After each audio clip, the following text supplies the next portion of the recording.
يصورك إيمان معاهم؟ أنا الثاني. ما داش هنايا. تي ما ديتيش. أنا الثاني. كل ما داش. هذا يصورني أنا. Non, regarde, tu peux pas وحط هنايا. Je sais pas. هذا.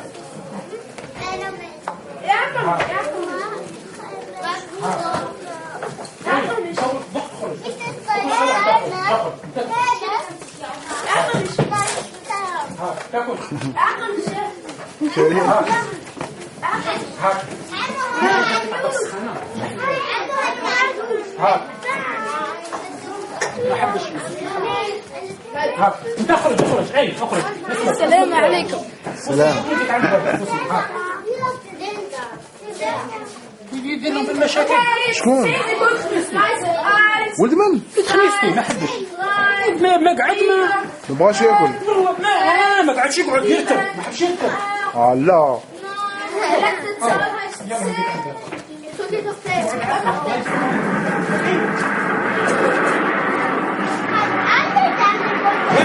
قاعد تجري.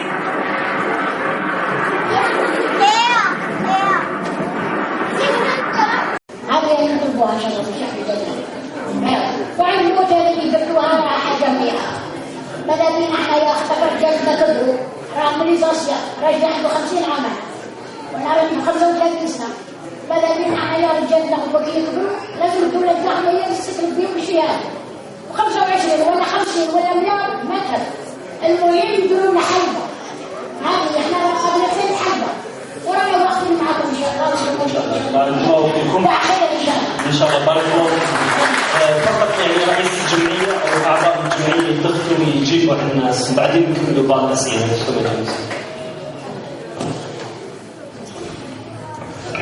السلام عليكم. يعني كل هذه الاقتراحات اللي قالوها الاخوه يعني هي تزيد يعني نقولوا حنايا تاكيدا على انه يجب تكون عندنا هذه الجمعيه نديروها شرعيه. اكد بلي نديروا الجمعيه كل الناس هذه انها مضرعه وان شاء الله على بالاضافه الى الزواج الجزائري حتى ولو اللي عندهم الجنسيه الالمانيه. يعني احنا هذه الجمعيه نحاولوا نجمعوا فيها الاسره الجزائريه. حابين نكونوا اسره كبيره ان شاء الله. نحبوا نتلموا ونكونوا اسره ان شاء الله. الاسره هذه ما تستثني حتى واحد حتى الالمان. كاين الزوجات الالمانيات مرحبا بها تعرف على التقاليد الجزائر. الا كان زوج الماني مرحبا به تعرف على التقاليد الجزائر الى اخره. حنا نرحبوا باي واحد ان شاء الله.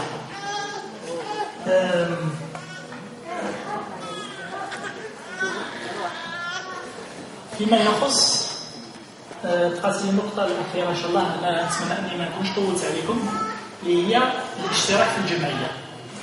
حنا كما تعرفوا الجمعية هذه راهي جمعية هي اسمها الجمعية الثقافية الجزائرية الألمانية. هي جمعية خاضعة بالأساس للقانون الألماني. والتمويل المباشر للجمعية يكون من خلال الأفراد. يعني الأفراد المشتركين في الجمعية. إن شاء الله كي نشتركوا إن شاء الله. إن شاء الله نحاولوا قيمة الاشتراك ماهيش حاجة كبيرة. قيمة الاشتراك شفتها في الواحد بالنسبة للأفراد. بالنسبة للعائلات 25 أورو هو اشتراك شهري. وبالنسبة للأفراد هو 15 أورو. ولكن حنا كما نقولوها نراعيو ثاني ظروف الناس. كاين الناس اللي ممكن ما تعملش. كاين الناس مثلا يعني الدولة هي راح تفسر هذه الجمعية هذه الشريحة يعني المجتمع الجزائري اللي كان معدوم الحضور هنا في هذه المنطقة تاع البلد. واحد من الناس انا مشيت للسيتي ستاتستيك نسأل على الجالية الجزائرية قالوا لي مش ما عندناش إحصائيات. إريتريا من أدغال إفريقيا نسميه بعد فاس ما يلحقش عنده 40 جمعية في باطن المال. هذا اللي إريتريا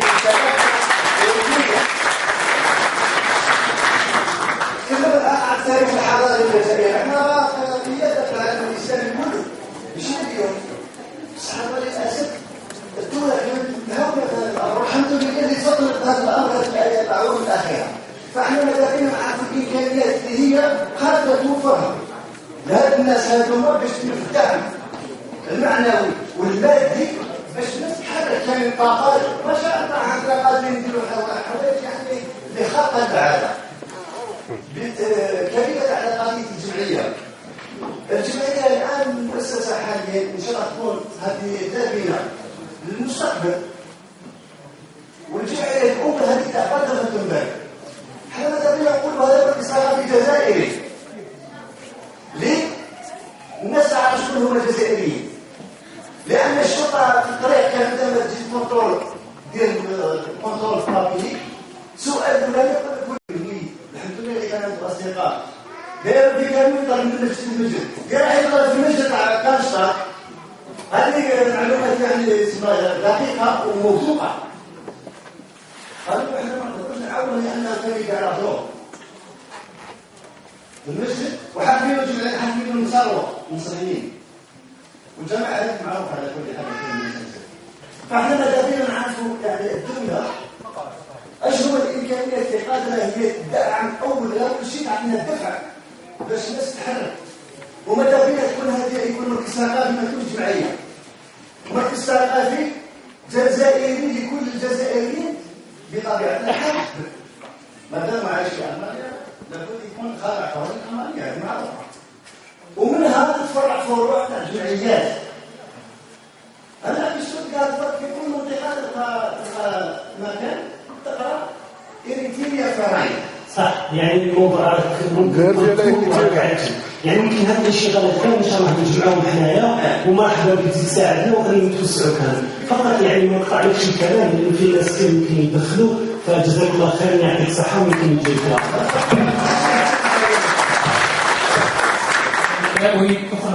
هذه نطلبوها ان شاء الله في الدنيا. وعن الموتى اللي يذكروها مع جميعها ماذا بينا احنا يا اختك رجالنا كبروا راه مليزاسيا راجل عنده 50 عام وانا راني 35 سنه. ماذا بينا احنا يا رجالنا وكي كبروا لازم الدوله تاعهم هي اللي تستلم فيهم الشيء. و25 ولا 50 ولا مليار متر المهم يديروا لنا حلبه. هذه احنا رقبنا في الحلبه ورانا واخدين معكم ان شاء الله. بارك الله فيكم. ان شاء الله بارك الله فيكم. فقط يعني رئيس الجمعيه او اعضاء الجمعيه يدخلوا ويجيبوا على الناس وبعدين نكملوا بعض الاسئله.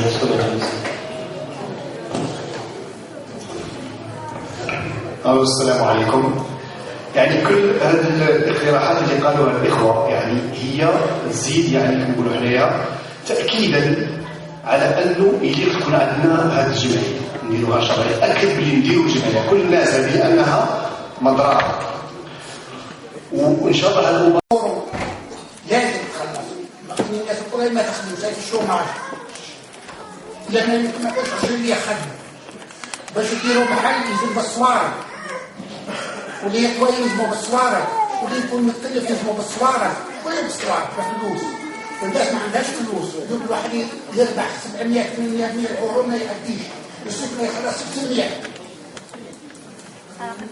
وإحنا النظام هنا ما عندناش حتى عليه بسري ما نتفاهموش بالسكاين اللي نحكي. هذا المشكل لنا. وكيفاش نديروا جمعية وكيفاش نتفاهموا وكيفاش نديروا. أنا كنت لوحدي ونخلص كنت في الميكانة الجاية نخلص واش داروا ما داروا. كان يجمع لنا نعرف هنا بعد سنين ولا نكون فرنسية ولا نكون جزائرية ولا نعمل هكذا. أنا كنت أعطيك 25 يورو مدة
عندي سؤال. المقر تاع المنظمة هل فيه مقر أو الآن؟ ومن الأحسن إذا كان فيه مقر من الأحسن يكون في الشارع حتى يتمكن كاع يعني الناس سكان باطنين بقى يعني يتصلوا بالمقر. وشكرا.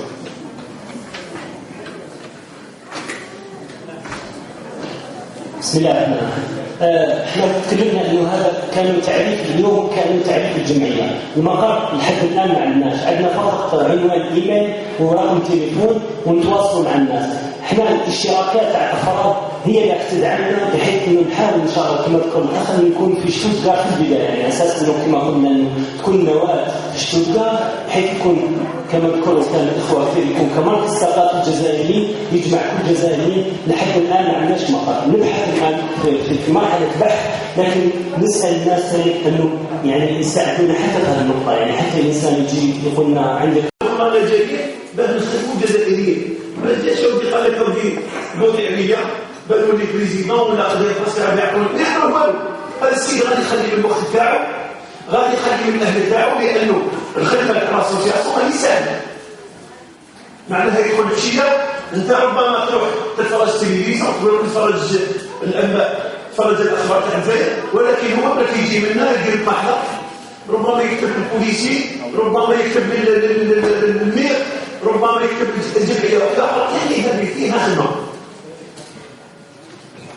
نقول لكم غير برك يعني تجربه درتها. كنت في فرنسا، كنت نوصل في فرنسا درنا تجربه، لقيت جزائريين متشكلين وكاين جمعيات، ولكن جمعيات مش متفاهمين. كي استقصيتهم يعني انا كنت متفاهمين، ما عطاونيش حاجه اللي قنعتني، ما عطاونيش يعني نقولوا انجليزهم وقال علاش الناس متفاهمين. هذا كنا وحدهم كل واحد خايف من الله. قلت لهم صح خلونا من هذا الشيء، نروحوا نجتمعوا ونديروا خدمه واحده نديروها ونشوفوا رواحنا اذا نلحقوا ولا ما نلحقوش. احنا عندنا كل الجزائريين في الخارج عندنا رانا نحكوا بزاف على هذه الناس كي تموت. هي المفروض ما نخموش على الميت، نخموا على الحي. الحي هو اللي نخموا عليه، لانه واحد كيموت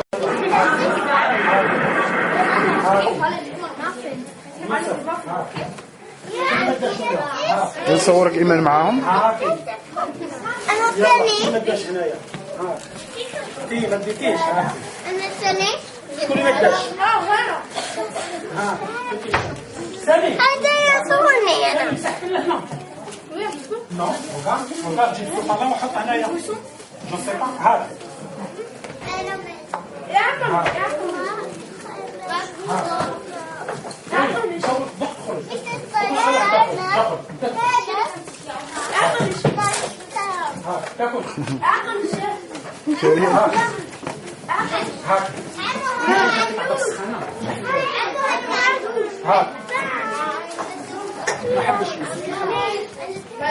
انت اخرج اي اخرج. السلام عليكم. سلام. يدير لهم في المشاكل. شكون؟ ولد من؟ خميستي ما حدش ما قعد ما بغاش ياكل. ما قعدش يقعد يركب، ما حبش يركب. لا لا